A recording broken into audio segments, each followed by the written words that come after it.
Excuse me, bonjour peeps. Nothing like choking right on the first word you're going to say, right? On your own spit, too. Anybody ever do that? Yikes. Welcome to Star Nation's organization's main fan page and to the daily live stream on the card draw that I do every morning. And so we have a spiritual conversation about the energy that's most important for us to know about today. And today is what is the date today? I haven't even looked at the calendar yet. The 21st of November, and it's Wednesday, the 21st. You know, this month, all the months seem to go by really, really fast, right? But this one, yeah, it's like a speed record.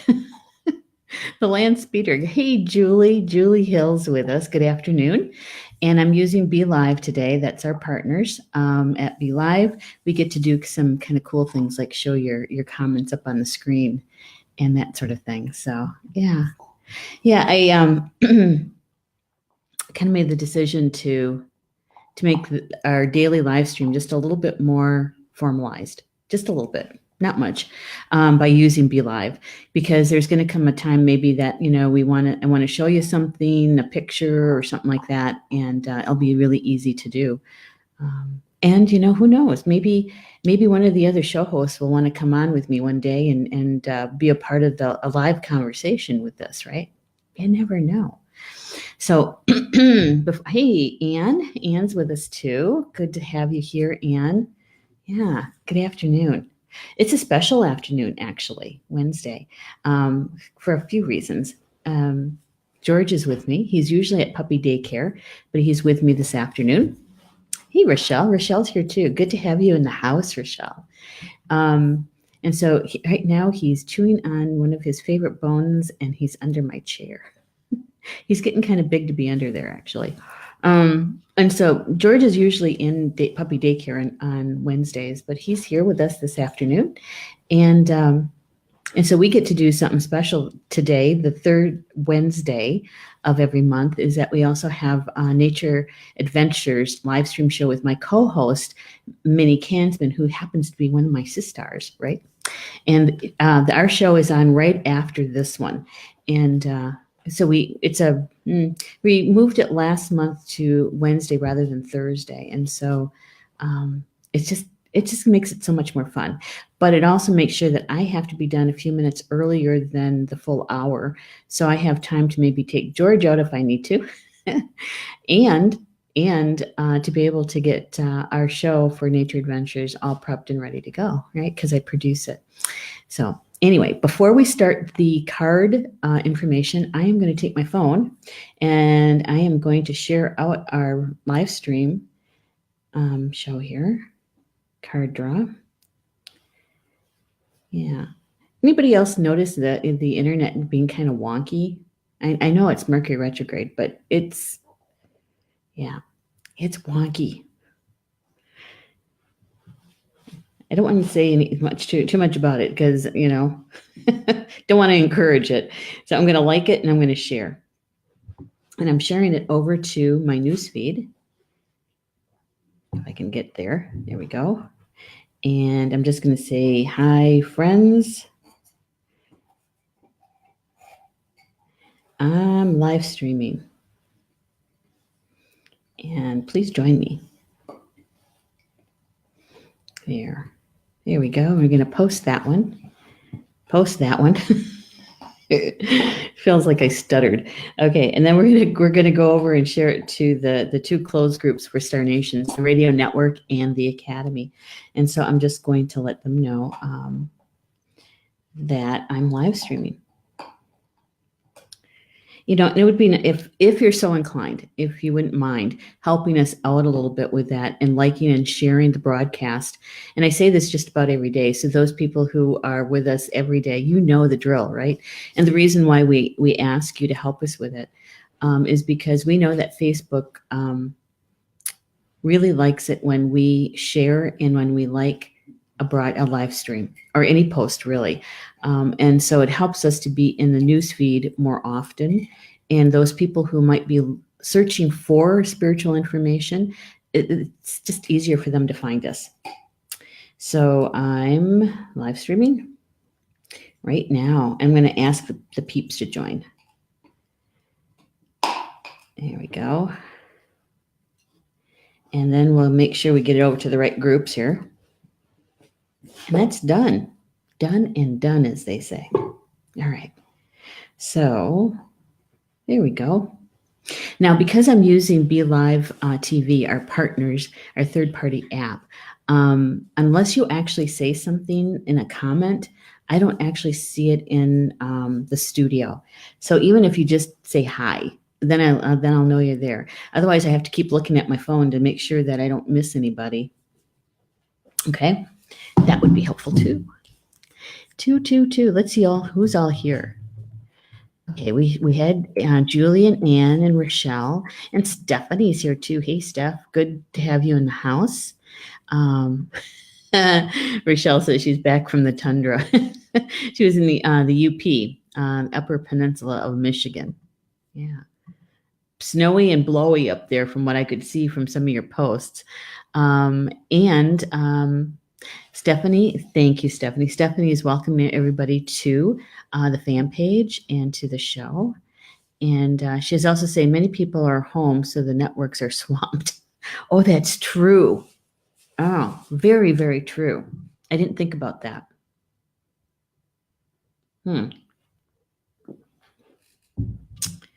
Yeah. I wonder why it's so noisy in my neighborhood today. Thank you, Rochelle. She shared the broadcast. And yeah, thank you. Would you like to purchase a copy of Star Nations magazine? And Stephanie is listing the link there. Excellent. And so today, for those of you that are friends of mine on Facebook, you noticed that I was doing some posts last night. It was the first chance I had to do any kind of personal posting on Facebook. Usually, it makes the time I have is taken up by the business posts, and but I made time last night to make some posts, share posts regarding November 20th. And that would have been 2016. It's a night that I'll always remember. It's one of those things that that's going down in history. That when people ask you, where were you on November 20th, 2016, I can say I was watching it happen on live stream. And what I'm talking about is the water protectors and the assault. I'm going to call it that. The assault that was on them by the militarized police in that county in North Dakota. And it was on Backwater Bridge, Highway 1806. Yeah, and it's, it was one of those things that I'm looking at it, and it was live. And it's like, I can't believe this is actually happening. This is the United States, right? And it is the 21st century. But they were using water cannons on them, and the temperature was well below zero. It was like in the lower 20s. And they had some sort of chemical in the water because the fire departments, I know that they coat the inside of their tanks so that the water doesn't freeze or doesn't freeze. And so that chemical was also being used on the people. And it wasn't just Native people, it was everybody that was there. And so I was doing some posts and going through some memories. And I also posted, it was drumming. It was on a big drum, powwow drum, and they were singing the No Dapple song, the No D-A-P-L-E, D-A-P-L, No Dapple. And and so anyway, if you saw that, you kind of knew where my heart and my mind was yesterday evening. Well, actually, most of the day, it was just I didn't have a chance to really do any kind of personal posts until last night. And the reason why I even mention it right now is because tomorrow's Thanksgiving, right? And for those of you who celebrate Thanksgiving, have a wonderful day. Oh my gosh. And with your families, and to be able to be grateful for everything that you have, that's a good thing, right? That's a good thing. But we also have the historical piece about Thanksgiving. And here we are sitting in November, which is the National Native American Heritage Month here in the United States. And it's a federal proclamation for, I guess it would be to highlight and to educate, right, about Native American culture and history and all of that, which is all good. It's all good. And some people are very shocked who are not Native American, or even for those who are Native American, very shocked at what really happened at that first Thanksgiving. That in history, that we're told that happened, and commercially we're told that happened, because the history of it is that yes, there was some assistance from, and this all happened up in the Northeast, right, of our country, of the Turtle Island, United States. And yes, the Native Americans there did help the colonists survive that first winter, that first year that they were there, and to give thanks. And because they were starving, the colonists were starving, the Native Americans did teach them about subsistent living and how to farm here and what crops actually raise well here. And they did all of that with a language barrier, right? But there is that piece about the European encroachment on people who were already living here, and the weaponry that was used was far more advanced than what we had, and so they had muskets. They still had to load them and that kind of thing. But anyway, the history isn't, the commercialized history isn't exactly what happened, and so sometimes there is a little bit of a controversy around it. There are some Native Americans who call it the day of mourning, grieving. And there's other Native Americans who do the whole thing. They do the turkey, they do the, the more commercialized part of Thanksgiving. And I always get this question, what do you guys do, in your family? And when I was younger and still living at home, really it was about deer hunting season. It really hadn't much to do with Thanksgiving per se. Oh. And so with deer hunting, it was more like another job, really, because it wasn't sports hunting. It was to put food on the table. But my mom always made the turkey, but we also had venison. And as the family grew, it turned into more of a smorgasbord. Not only did we have the traditional turkey kind of dinner with the stuffing and all of that, but we also had fry bread, and we had enchiladas, and just about any dish that we really, really like, somebody would bring it. And so it was more like a smorgasbord, and leftovers like you would not believe. And we'd always have a venison roast, and those kinds of things. Pies. Everybody has pies. But it wasn't necessarily about Thanksgiving, and it wasn't even necessarily about being thankful or being grateful, to tell you the truth. It was about family getting together, and the hunters planning out, their daily hunt and that kind of thing. So as an adult and with my own home, did we do the Thanksgiving? Sure, we did. I mean, Paul's family, they still practice that belief and celebrate it with the food. And so we were a part of that, sure. But in my own house, not so much. No, we don't even have turkey sometimes, because it's only the two of us. And now with mom, it's like 2.5. And so it's just too much. And so we might have venison one year. Another year we might do Jaeger schnitzel. Another year we might do, like this year we're doing capons, but we're not even doing it on Thursday. We're doing ours on Saturday or Sunday. So just a little background about what happens here with Thanksgiving, because I always get asked that at least once or twice a year. So with the card draw this morning, It was two cards that we've had before, but it's kind of interesting in why they would come up now, today, because the intention for the card draw is about showing us the energy that's flowing today that's most important for us to know about, for our highest good. That's the intention. And this is the first card that came. And we've had this card before.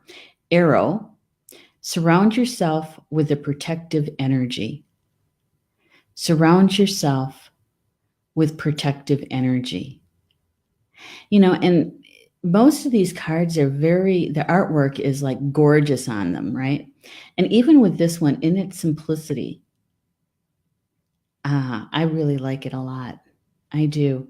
Because you have the sacred circle there, you have the stone circle near the center, you have the depiction of the four directions, and of course, the arrow.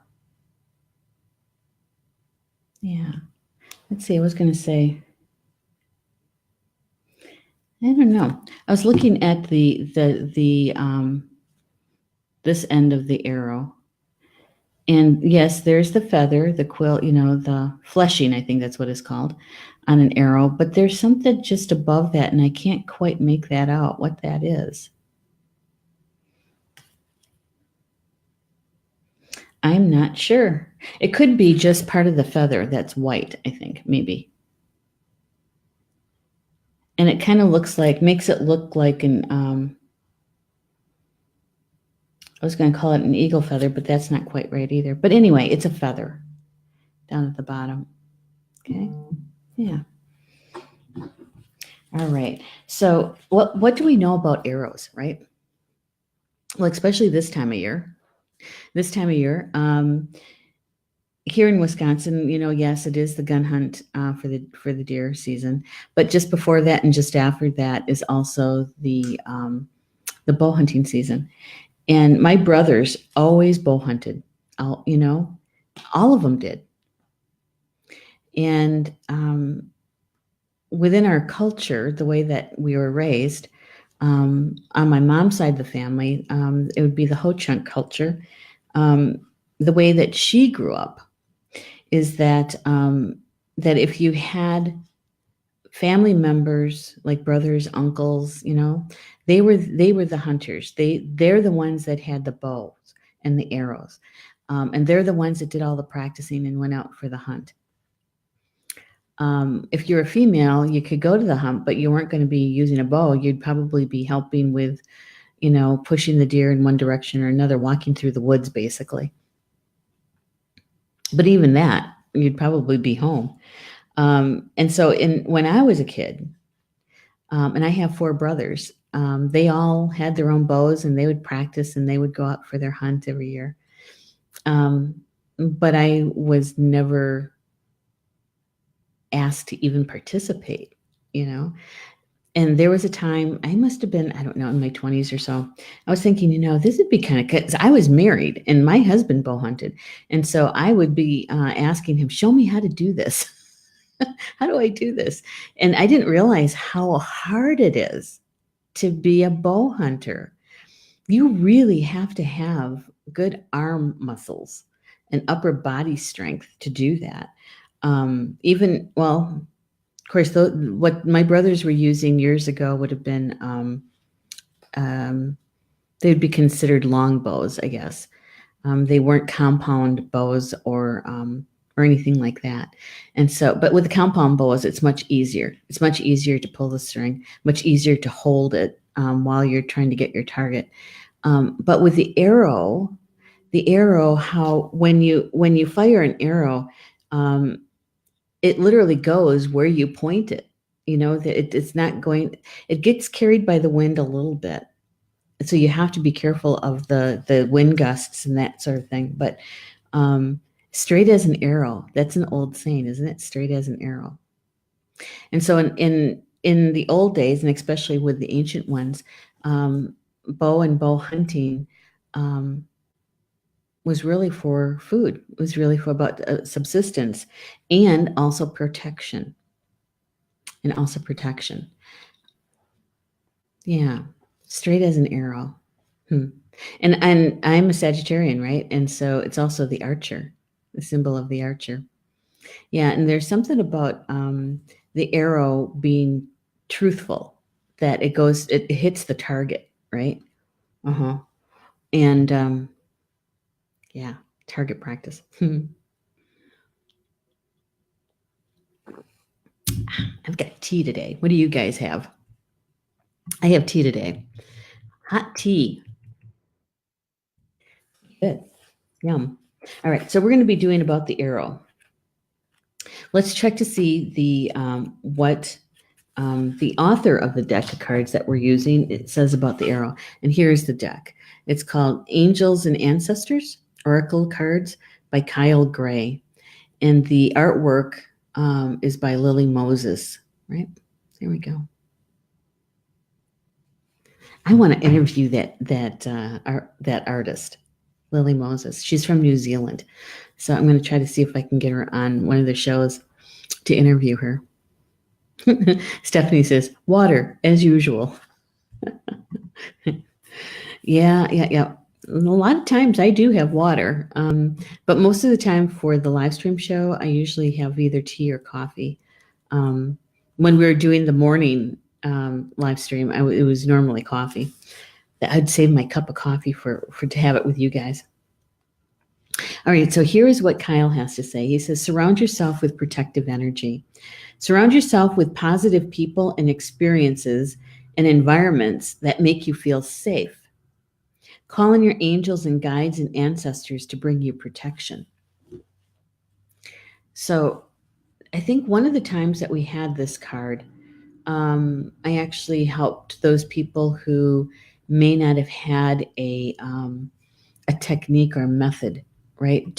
Hey, Maggie, so good to see you in the chat. Didn't have a method for protection.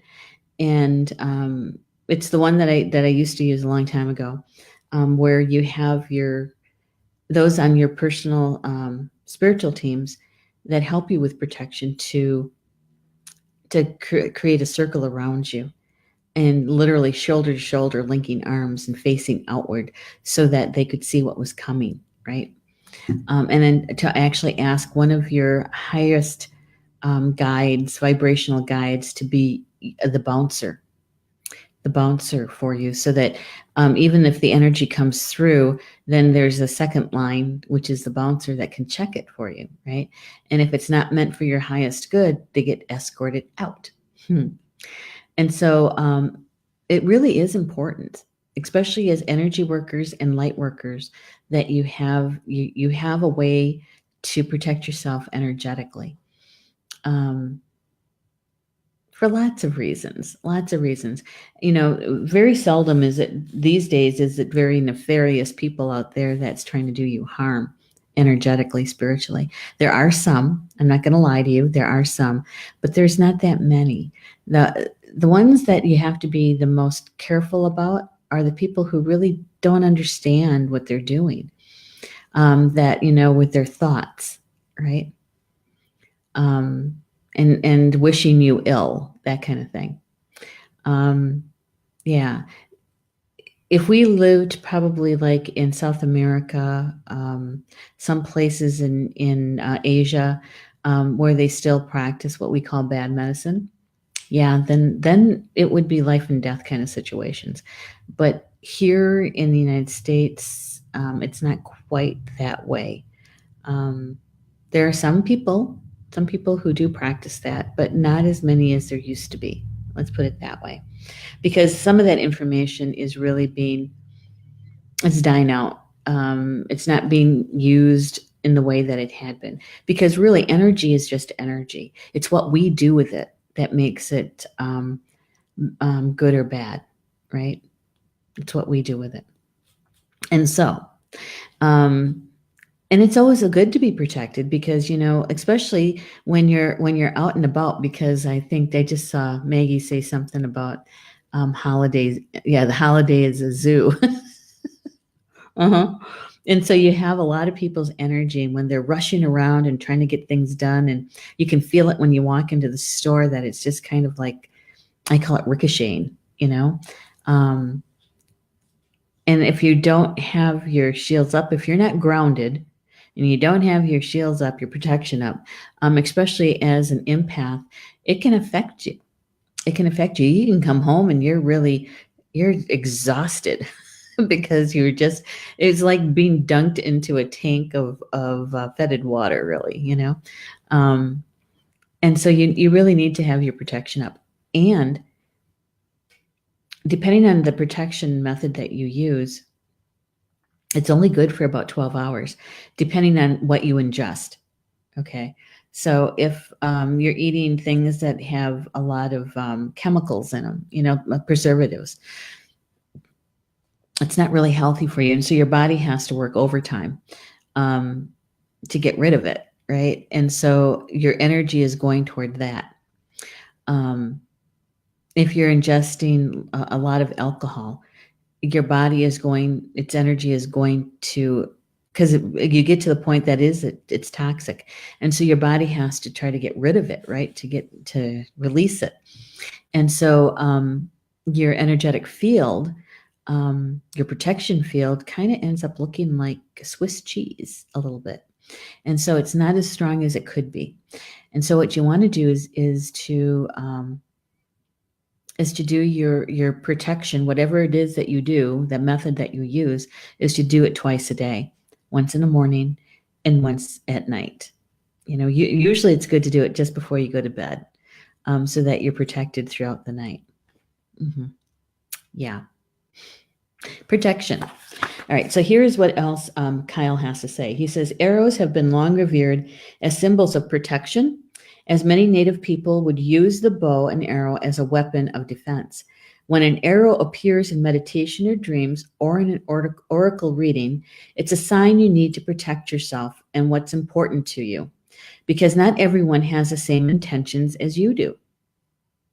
This doesn't mean that people are intentionally wanting to hurt you, but they could be careless in their choices and actions, and this could affect you.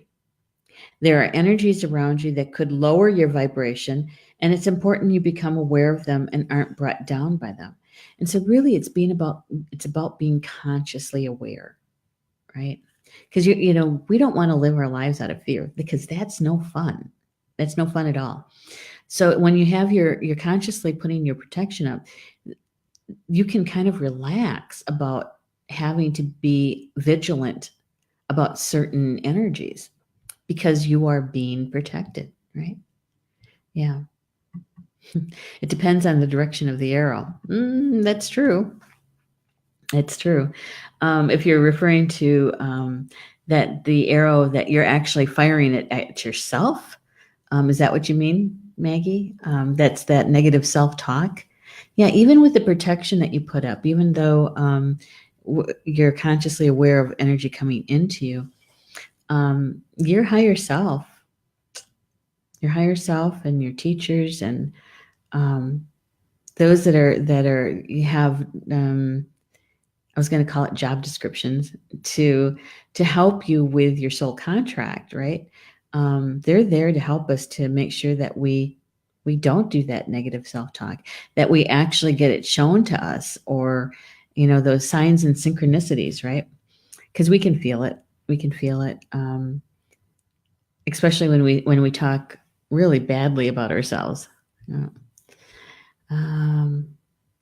And Stephanie is saying, please expand on what you mean by the arrow's direction. Yeah. She's asking Maggie that. And Maggie is agreeing with me, kinda. It's about that self-talk. And so that circle of protection that you have around yourself is, yes, it is to keep outside energies that's coming from other people or other things, that's not for your highest good, that they don't come through, right? Now there are some things that you might deem negative that do come through. And every single time you'll say, well, how did that cut through? I've got protection up, and then you start doing the self-doubt, right? That your protection's not working. Yeah. But really, if something that you feel that you would call negative comes through your protection, came through your circle of protection, came through your bouncer, then it is definitely meant for you to take a look at it. What is this? Why did this come to me? What am I supposed to learn from this? Right? And so it's not like we're never ever going to experience something negative that we might term negative. It just means that it helps us to discern that what this thing is that seems to be negative, that it made it through my protective layers. So I have to look at this, examine it, and why did it appear? Why did it come to me? It makes it a little bit easier to pick it out, right? And rather than to sift through all of that energy that we feel every second, it's just helpful in discerning. Yep. Okay. If you're in a situation where you feel that if you I can't read if you are in a situation where you feel that everything is as clear as it seems, trust your intuition. There are energies in your current situation that aren't fully aligned with your intentions and goals or with kindness. Follow your intuition about whom to trust and what to trust. So we're talking about discerning again here. If you can take time to retreat or to step out of the situation to assess what's going on to be beneficial for you, do so. In any event, this is a time to call on the energy of protection and to place yourself in a space that feels safe. That feels safe. All right. Maggie is saying, Steph, the direction of the arrow tells you if there's something internal or external you need to look at. Exactly. Exactly. Yeah. So here we are on the cusp of a U.S. holiday that really sets the stage for the next few holidays to come, because it's a lot of it's about family, right? And so sometimes we find ourselves with friends and family that we may not resonate with, that we don't see them very often. And this might be one of those times in the year that you see somebody that doesn't understand you because you're too sensitive. That you're that kook in the family that does new agey stuff. That you hear voices, those kinds of things. Or it could be because your belief system, we'll call it a religion, may be different than other people in your family. And then there's always the political thing, right? Yeah. So, that is,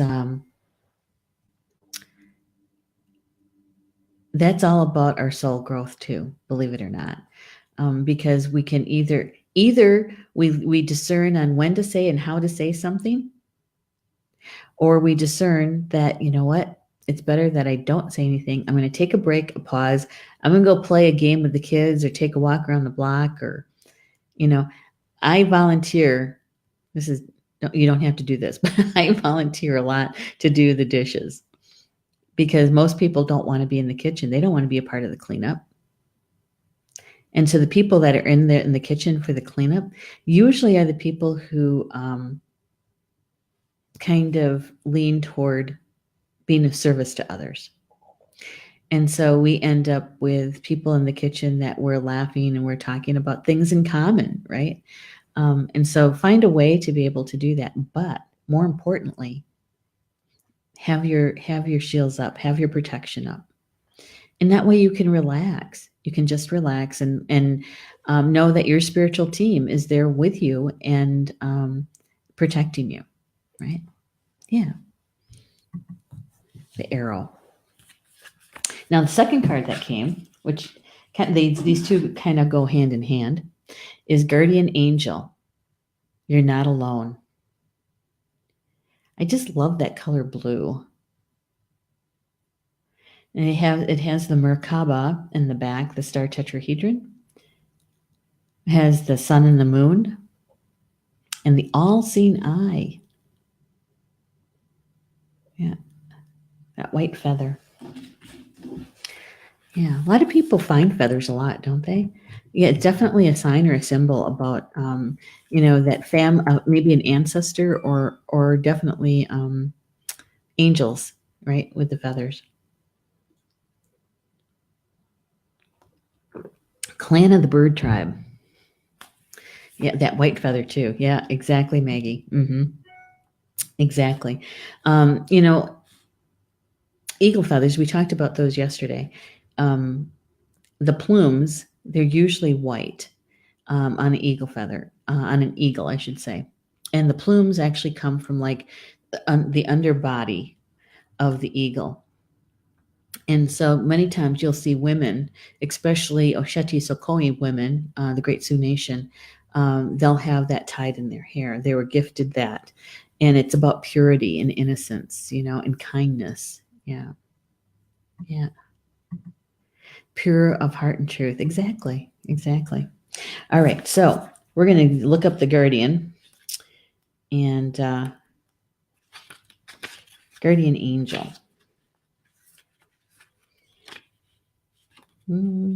It's here somewhere. Maybe one more. Guardian angel. You're not alone. The message: watch for signs and reminders from your angels and loved ones that they're close by. Remember, they're working hard to guide you. You know, and there's one thing that I've always found comforting is that when we have family gatherings, whether it's on a holiday or somebody's birthday or baptism or something like that, is that it's just not the family members that are there in the flesh and body, but it's also our ancestors, our relatives that have walked on that are also there. And so when we would gather, especially after my dad walked on, knowing that he was there, right, or that one of my brothers that they're there, my grandmother, my grandfather, my grandparents. Yeah, to me, it's comforting. To some people, it's kind of scary to them, but to me, it's comforting to know that they're there. There's some families that what they do is they set up a chair and place setting for those family members that aren't there, and so it represents a place for them. In Native traditions, there many times they're called spirit plates. And what you do is you take just a little bit of everything that you're going to be serving, and you put it on a paper plate or in a bowl, depending on where you're going to place it, and you put it outside, and you're feeding the spirits. Yeah, and some traditions, what they do is they put it on the ground. In other traditions, they put it up high, like on the eaves or in a crook of a tree or something like that. And so we're feeding our relatives, we're feeding the spirits, our ancestors, spirit plates, and I find that comforting. I really do. And usually it's the youngest female who gathers the food. So sometimes it's one of the kids, or maybe it's one of the younger girls, like 17, 18 years old, 20 years old, something like that. They're the ones that will gather the food and put the plate out. Yeah.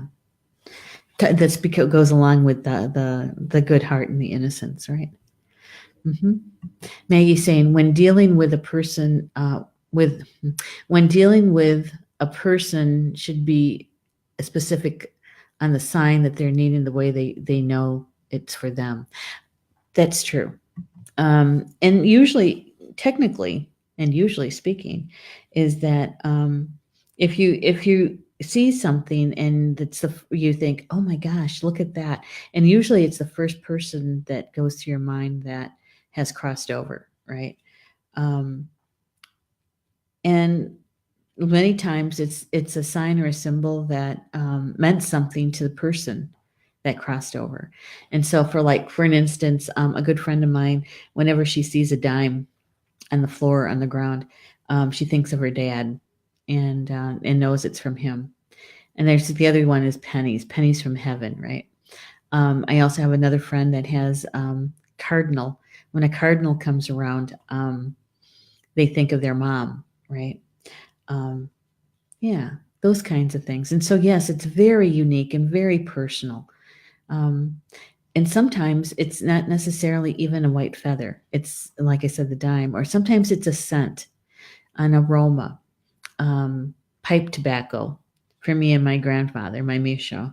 Um, and for my dad, many of us smell like Old Spice, right, or Brill Cream. Um, and for my mom, for my dad, it's always something citrusy, smells citrusy for her. And so it's very unique and very personal, very personal. And I'm so glad you brought that up, Maggie, because she says butterfly for her mom. Yeah. Yeah. And so, and when you see those signs and symbols, is even if it's quietly to yourself, is to acknowledge it and say, thank you. Thank you for being here with me. I appreciate it. Or I'm so glad to see you, because it makes you feel happy. But it also depends on where you're at in your grieving too, because sometimes it makes you feel sad. But that's okay. Just feel the feelings, no matter what they are. Feel them. Don't repress them. Express them, right? And that's okay. It's all right, because they're with you. All right. So Kyle goes on to say that the guardian angel card shows that the white feather that has become known as the guardian angel's business card, whenever a white feather appears in your life or this card reading, it's a message to say your guardian angel and ancestor guides are particularly close at the time and are there to support you with their love. If you have asked for help with a particular situation, know that there's a divine intervention at work. Mm-hmm. I can remember when it was right after my dad crossed over.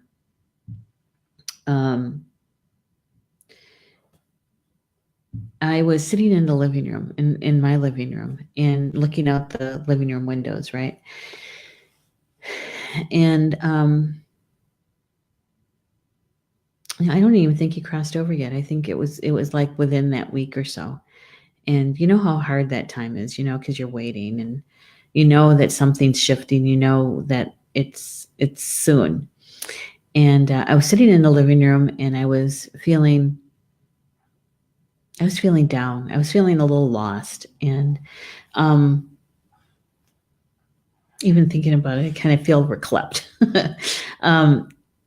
There was an Oriole, a Baltimore Oriole, that landed in the tree just across from the window. I couldn't miss it. It was like kind of like right here. And my native name is that I was actually named after the Baltimore Oriole. And so to me, that was coming from my grandfather, from my Misho, because he's the one who named me, and letting me know that it's going to be okay. It's going to be all right, because the essence and the feeling around the Baltimore Oriole is happiness, right, and joyfulness, and so yeah, to watch, to look for, and to be aware of those signs, those symbols, those synchronicities, and especially from your guardian angel. Your guardian angel is the one that has been with you, not just in this lifetime, but many other lifetimes, and will be with you in future lifetimes. That guardian angel never leaves you. Perpetual. Perpetual is what I heard. Perpetual. They're always here. And your guardian angel, there's a lot of beliefs around that, right? The guardian angel.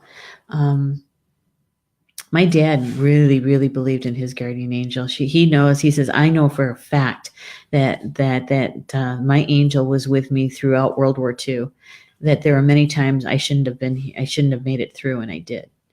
And so he had a 100% belief in his guardian angel that and the assistance that being gave to him. Kyle goes on to say is that everyone has a guardian angel who has been with them in all their past lives and will be there in all the lifetimes to come. So know that you are never alone and never will be alone. This card is a huge reminder that there's always help and support available to you. Your guardian angel is with you now and is here to aid you in all of your endeavors, all of them. And in order to fully receive their support, first ask for it, then surrender to the process.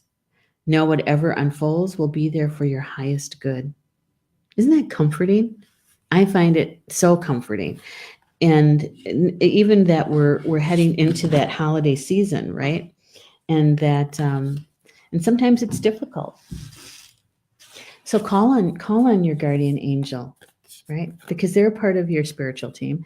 Call on your guardian angel and ask them for assistance. Ask them for direction. Say, oh God, I'm going to Aunt Mildred's house for the next piece of this family gathering. And I know, I can feel it. It feels unsettled. And sometimes you're anxious or nervous, and you can call on your guardian angel, to feel them around you. Yeah, you can do that. So here are the two cards that came today, Arrow and Guardian Angel. And really it's about protecting yourself, especially, everybody should do this, but especially if you're an empath, especially because we feel everyone's emotions, the full range of emotions, not just the bad emotions, but also the very good emotions. And so, especially when you're going to be in large crowds of people, in order to enjoy yourself and to be comfortable, is to get your protection up. And that way, that part of you that is vigilant about those emotions that kind of overwhelm you, you can relax and enjoy yourself. Right? And you can always ask for your guardian angel's assistance. Yeah, this is a good reading. It's a very positive one.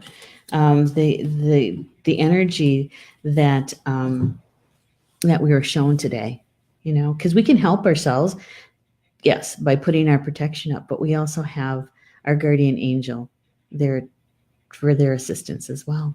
Yeah. So I'm looking at the time. I have to get ready for Nature Adventures. It's the next live stream show that's coming up at Star Nations Radio Network. I'm a co-host for that show, and I also produce the show. My co-host is my good friend and sister, Minnie Kansman. And I hope you join us. This is a unique show topic. We've never done this one before. And it's about nature and poetry. Yeah. Yeah. Julie Hill is saying, I think I'm empathetic, hate being in large crowds. And that could very, very well be, Julie, because when you have all of these emotions around you and you don't realize that your empathic is a gift and you haven't honed that gift yet, it can be overwhelming. And so but there's lots of ways to be able to work with it and learn how to use it so that it's a positive in your life rather than thinking it's a curse, because it's not. It's a blessing. Yep. Yeah.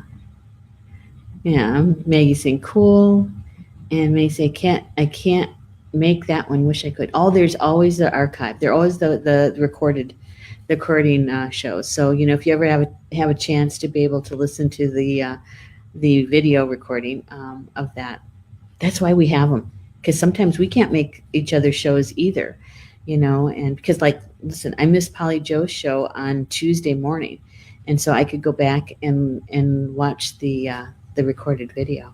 Mm-hmm. Yeah. So, all right. So anything and everything that you heard today, felt today, if it resonated with you, please embrace it. Use it. Ask your spiritual team, how do I use this information?